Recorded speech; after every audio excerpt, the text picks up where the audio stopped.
Welcome all to Eat, Drink, and Explore with Cece. Today we're doing another dish for the Formula One, and it is part of my series of Formula One cooking recipes along the circuit, and they will be in Monaco starting May the 23rd to the 25th. And it is exciting. So since they're in Monaco, I decided I'm just going to put together a wonderful dish that is a blend between French cooking and have a little bit of an Italian twist to it, since Monaco has both French and Italian. So this dish that we're going to be making is a classic French tomato mustard tart, and it's referred to as a tarte à la tomate, and it's a classic summer recipe that French home cooks love to make every year when there's tomatoes in season.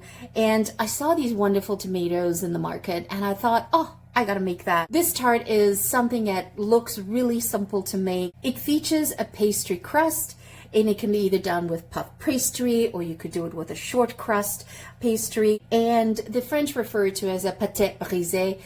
But we are going to take a shortcut on this because I'm all about shortcuts, and this is, I'm going to be utilizing a pie crust. And why not? Let's start with something that is made. But let me quickly take you through what we're going to need in this recipe. As you can see on the board is, the star of the show is tomatoes, and I'm using some Roma tomatoes in here, but you can use beefsteak trim tomatoes, heirloom tomatoes, it's up to you. But the most important thing that you want to do is, before you start your recipe, you do want to slice them up. And so you notice I sliced them fairly chunky, right? And you want to salt the bottom and then salt them as well on top, and you want to do that and have it sitting there for about 15 minutes or so that it can extract all of as much liquid from the tomato as possible, because you don't want that sogging up your pie crust. So that's what we're going to need. So I just used like 3 or 4 Roma tomatoes, and I got these little baby tomatoes here because I love the color contrast, so I'm going to utilize that. Then you're going to need some really good Dijonais mustard, and how much we slather on there is going to depend up to you. We'll talk about that in a second. And what I like to do is I actually like to mix the Dijonais mustard with a little bit of garlic puree, and that's important that you do the garlic puree, because you don't want, when you mince garlic, sometimes you still have little chunks, right? You don't want that caught in your teeth or anything. So I like to use the garlic puree, mix it all in together, and you still have that flavor abstracted. And you're going to salt and pepper it, of course, and then you're going to use the star of the show, and you're going to use herbe de Provence. Now, if you can't get your hands on herbe de Provence, or you just don't want to go out and buy it, just have another seasoning available. The herbe de Provence is a bunch of dry herbs that are found in that area in southern France, and it is a mixture traditionally of thyme, basil, rosemary, tarragon, savory, marjoram, oregano, and I think bay leaf as well. But it also has some lavender in it as well, and it's very common to that area. And I believe that the brush is called Paris, and it just imparts these wonderful flavors. Now, if you don't want to go out and buy herbe de Provence, what you can do is you can substitute it with some dry thyme and some rosemary. And if you have some lavender, some cooking lavender, then sprinkle that on, sparingly on the top as well. Make your mixture that way. This can easily be found online. Many other grocery stores carry them as well. And we're going to finish it off with some Parmesan Reggiano grated on the top. So that's the Italian bit that we were talking about. So super simple. We got some olive oil for drizzling on that. So let's go ahead and get the pie crust ready. I do have the oven preheating. Just following the directions on the box, it's set at 450 so that we can blind bake the crust before we get the tomatoes on. Just flour the board a little bit.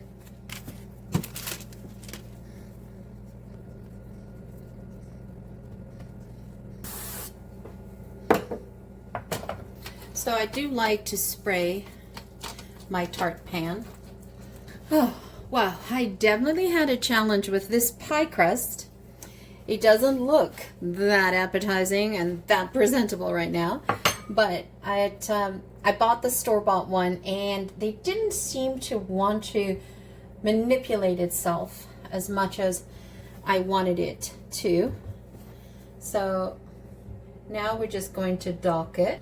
Doesn't matter what it looks like underneath because it's going to all be covered with produce. Okay, so let's put this in the oven and blind bake that for about 10 minutes. That's perfect, 10 minutes. So the trick now is you've got to let this cool down completely before adding the ingredients. Okay, so what we're going to do is we're just going to prepare the Dijonnaise mustard. And what I like to do is I do like to mix the mustard and the garlic puree. Everyone has their preference of making this tomato tart, right? You can decide how much Dijonnaise mustard you want. If you're not 100% lover of Dijonnaise mustard, so you want to probably be light on it, I wouldn't replace it with regular French mustard or grainy mustard. I just find that the grainy mustard is too potent, whereas the yellow mustard doesn't really do anything for the dish. It's the flavors of the Dijonnaise mustard that marry so well with the tomatoes and the herb de Provence. So that's all you do is simply just blend those two together. And I just did half a teaspoon of the garlic. I don't have a really large pie crust that I'm putting it in, so I just want to make sure that I have enough just to give me the essence of it. And then you can smell it. Definitely smells in there. And then the tomatoes have been salting quite nicely. While we did the crust, we baked the crust, we added it in. So we're trying to get the liquids as much as we can. Also, the salting helps very much add some wonderful flavor to the tomatoes. All right, I think we're ready to prepare the pie crust. So the assembly of this is fairly easy. Again, you know, everyone wants to get out of the kitchen in the summer, so you want to do something really, really quick, out of the way, right? So first things first, you're going to take your mustard and you're just going to plop it down at the bottom. Again, be as generous as you want. If you've never done this before, I would suggest you err on being light, like I've done here with the Dijonnaise mustard. And then just take the back of your spoon, spread it around. And the idea here is try to cover as much of the bottom crust with it. This adds a wonderful flavor, texture, very French. The next thing we're going to do is we're going to add the tomatoes. But because I'm using Roma tomatoes, right, as opposed to beefsteak tomatoes, they are very, very juicy tomatoes. So in order to protect my crust from getting too soggy, what you can do is add some plain breadcrumbs. I've just got some panko ones here, and just lightly just cover the base. And the reason why I like to use panko is because it's a very dry breadcrumb, and if there's juices, it will soak it up. Get in the corners if you can. And I can't really give you measurements here, because it depends on your pie crust, the size of it, you know, how much you want. So I'm going to give you sort of generalities. Then what I like to do is I like to take a little bit of the herb de Provence. What I'm going to do is going to take the herbs and I'm just going to press it between my hands. So I'm rubbing my fingers together. And what that's doing is it's releasing the aromatics. And now we start layering the tomatoes. So I just like to layer them up. Try to do the bigger ones. When I say the bigger ones, I mean the chunkier ones, right? Just lay them up. The idea here is to cover the entire pie. And then I'm just going to plop the orange ones down the middle. You don't want to overlap them. You don't want to stack the tomatoes on top of each other. You just want to do a single layer here, okay? And then along here, I'm just going to take these smaller ones and cut them in half and lay them up. That's how simple it is. And now you want to do a general sprinkle of sea salt. Definitely, please use sea salt. If you have French salt, that would be great too. But sea salt is the best here. Worst case scenario, kosher salt, but do not use fine table salt. A sprinkle of pepper. And then I'm going to take the other half. So you're going to do about a tablespoon and a half of the herb de Provence. Then we sprinkle a little bit of olive oil, extra virgin olive oil, over the tomatoes. Adds a wonderful flavor. Great. Some Parmesan cheese. Now, if you are, typically the French use Gruyere or Comté cheese, and that can be quite pricey. So what you could do is you could replace it with American old cheddar. That would work well as well. And or Parmesan Reggiano, which I'm just doing right here. All right, so we're going to pop this in the oven at 400 Fahrenheit. It depends on your oven. You can do 400 to 425, but you want to keep an eye on it, and you just want to make sure that things are getting nice and toasty. So it could be about 20 minutes to 25 minutes. So watch your oven for that. So what I did is I utilized the pesto here, and I mixed in some garlic with it, some garlic puree, layered the bottom. So we're making a dish that, a tart that has more Italian influences to it. Since Monaco is a city that is both Italian and French heritage, so thought I'd mix it up. So we're just using some pesto, added some puree to it, down some breadcrumbs, and now, instead of adding the herb de Provence to the bottom here, what we're going to do is we're going to add some thyme. We don't have to add in basil because the pesto is already basil. And I just felt that adding in rosemary would be just a little bit too strong of a flavor component here for the size of the pie and the pesto, because the pesto is is the star of the show here. So I'm just going to add in some tomatoes.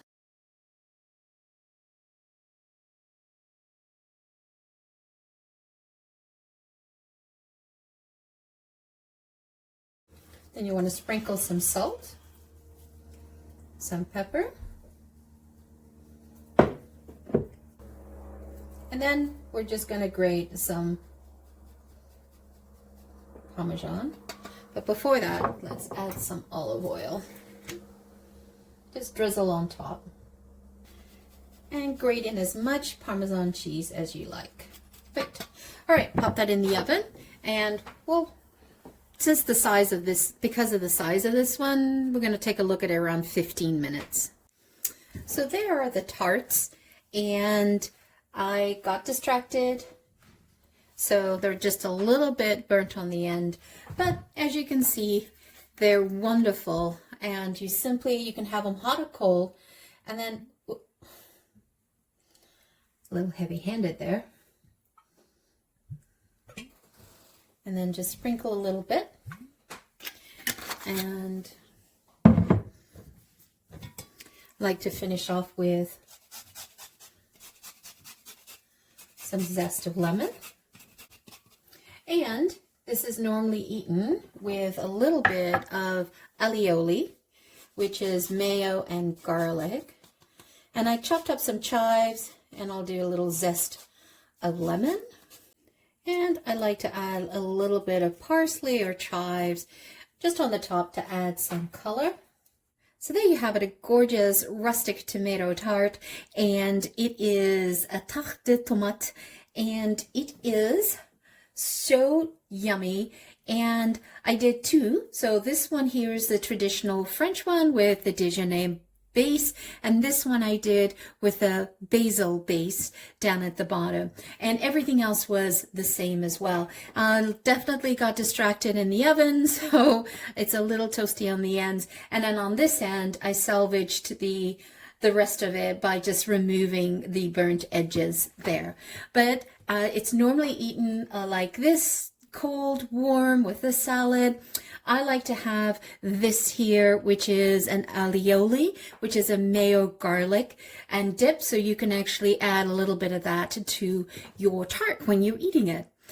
So this recipe was for the Monaco Grand Prix, and it is happening this weekend. As I had mentioned, it was an amazing race last week in Imola, and it was so close. Max Verstappen won, and Oscar Piastri was that close. It was really great to see, and hopefully we'll get to see a Ferrari win this. So last year it was Charles Leclerc who won, and let's see if he can repeat that this year in his home city. Thank you so much for joining me, and if you're new to the channel, I do a recipe every circuit race that is for Formula One throughout the season. So whenever there's a race and they are in a host city, I try to make a regional dish that is served in that city. So this one happens to be the Tarte de Tomate, which is the rustic tomato tart. But, you know, take a look at my playlist, Formula One Cooking Along the Circuit. There are many recipes there. I started this journey last year, so indulge, take a look and see what else you can make. I also want to let you know is that I did post a video that it is the Monaco 1980 race, and it was one of those historical races that every F1 Formula fan needs to know about. It was definitely a race of attrition. Take a look at it. You get to see the old cars, you get to see the old superstar racers of the 1980s, and you get to appreciate how far they've come from the 1980s to today. So take a look at that. I'll add a link at the end of the video to that video as well. So once again, thank you so much for joining me. Always greatly appreciated. Thank you so much for your love. If you have not yet subscribed or hit the like button, please do so now. We're looking to grow the channel and we need all of your support. Once again, thank you so much for joining me. Have a fabulous day. Ciao for now. Don't forget to hit subscribe.